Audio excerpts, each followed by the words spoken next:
December ধরেই জাতীয় নির্বাচনের প্রস্তুতি নেওয়া হচ্ছে বলে জানিয়েছেন নির্বাচন কমিশনার আবুল ফজল মোহাম্মদ সানাউল্লাহ। মঙ্গলবার ইউএনডিপি সহ উন্নয়ন সহযোগী 18টি দেশের রাষ্ট্রদূতদের সঙ্গে বৈঠক করে এএমএম নাসির উদ্দিন কমিশন। বৈঠক শেষে এক ব্রিফিংয়ে এই কথা বলেন ইসি সানাউল্লাহ। আবুল ফজল মোহাম্মদ সানাউল্লাহ বলেন, প্রধান উপদেষ্টা গত 16 ডিসেম্বরের বক্তব্যে বলেছিলেন, যদি অল্প পরিমাণে সংস্কার সহ নির্বাচন করতে হয়, সেখানে যদি রাজনৈতিক মতৈক্য গিয়ে দাঁড়ায়, তাহলে 2025 সালের শেষ নাগাদ ডিসেম্বরের নির্বাচন। আর যদি আরেকটু সংস্কার করার সুযোগ দেওয়া হয়, তাহলে 2026 সালের জুন নাগাদ নির্বাচন করা সম্ভব। তিনি বলেন, আমরা বলেছিলাম আমাদের তাড়াতাড়ির তারিখটা ধরে নিয়ে প্রস্তুতি নিতে হচ্ছে।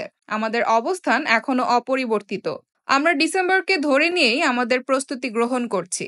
আমাদের ভিন্ন প্রস্তুতি নেই, একটি প্রস্তুতি। জাতীয় নির্বাচনের আগে স্থানীয় নির্বাচন করার বিষয়ে সরকারের অনুরোধ এলে তখন ইসি বিষয়টি সম্ভব কিনা বিবেচনা করতে পারবে।